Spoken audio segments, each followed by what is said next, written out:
Hello and welcome to PB edu YouTube channel.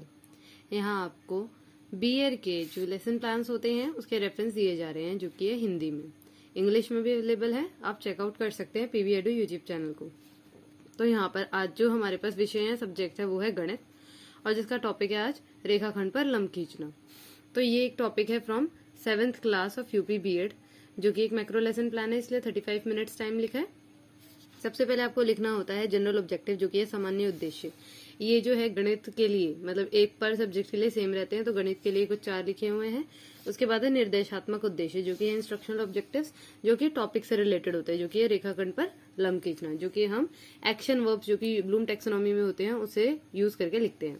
उसके बाद आता है प्रीवियस नॉलेज, यानी कि पूर्व ज्ञान, जिसके अंदर हम लिखते हैं जो टॉपिक से रिलेटेड कोई सिमिलर टॉपिक होता है, जैसे पिछला जो पढ़ा है हम लिखेंगे उसके बारे में सामान्य ज्ञान है या जानकारी है।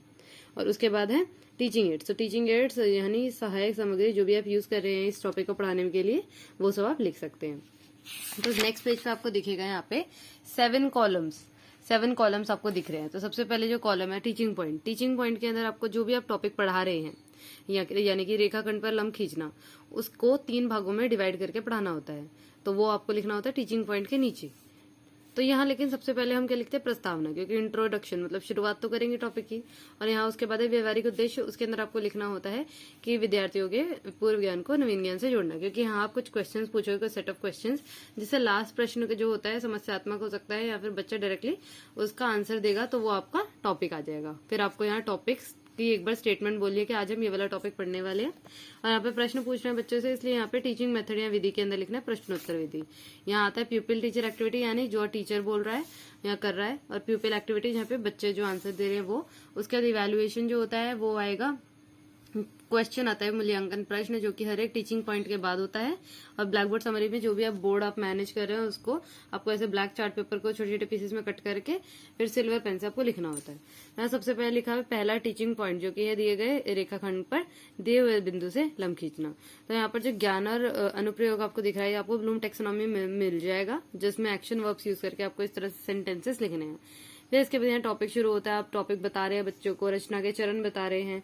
तो इस तरह से ये प्यूपिल टीचर एक्टिविटी में आएगा। और प्यूपिल एक्टिविटी में कि विद्यार्थी ध्यानपूर्वक सुनेंगे या लिखेंगे, इस तरह से।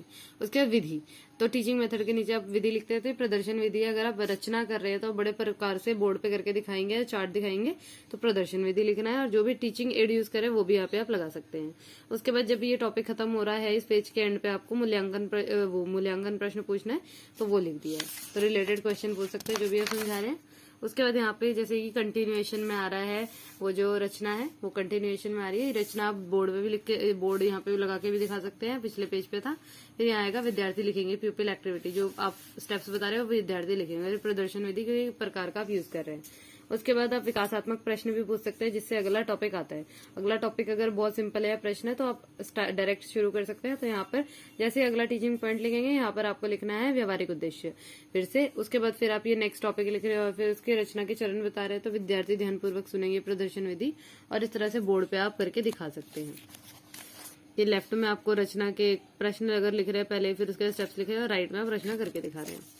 तो इस तरह से होता है। नेक्स्ट पेज पे फिर ये रचना कंप्लीट हो रही है, उसके बाद ये रचना बन गई है, रचना जो है। उसके बाद फिर ये है ध्यानपूर्वक लिखेंगे, फिर प्रदर्शन विधि है, और यहाँ पर लेफ्ट में फिर प्रश्न उत्तर है। तो नेक्स्ट 3rd टीचिंग पॉइंट आ गया। फिर इसके साथ ही व्यवहारिक उद्देश्य, और फिर उसके साथ आप जो भी क्वेश्चन पूछ रहे हैं बच्चे आंसर करेंगे, प्रश्न हल करेंगे, और समस्यात्मक विधि क्योंकि प्रश्न खुद हल कर रहे हैं। और फिर यहाँ पे लास्ट में इवैल्यूएशन प्रश्न पूछना पड़ेगा। फिर उसके बाद क्या करना है, आपको पुनरावृत्ति करनी है। तो उसके लिए आपको कुछ रिलेटेड क्वेश्चन पूछने जो भी आपने क्लास में पढ़ाए हैं। उसके बाद निष्कर्ष कथन में जो भी आपने टॉपिक पढ़ाया वो आपको बोलना है कि आज हमने ये वाला टॉपिक सीखा या पढ़ा। और फिर लास्ट में देते हैं होमवर्क। तो होमवर्क के लिए आपको या तो एक्सरसाइज से क्वेश्चन दे दीजिए, या फिर डेली लाइफ रिलेटेड जो प्रश्न हो सकते हैं आपके टॉपिक से रिलेटेड, वैसा कोई प्रश्न दे सकते हैं। तो अगर आज आपको लेसन प्लान का ये रेफरेंस अच्छा लगा और आपको और भी ऐसे लेसन प्लान के रेफरेंस चाहिए, तो आप पीबी एडू यूट्यूब चैनल को सब्सक्राइब कर दीजिए, ताकि आप आने वाली जो वीडियोस के अंदर असाइनमेंट्स हैं और जो लेसन प्लान है उन्हें मिस ना करें।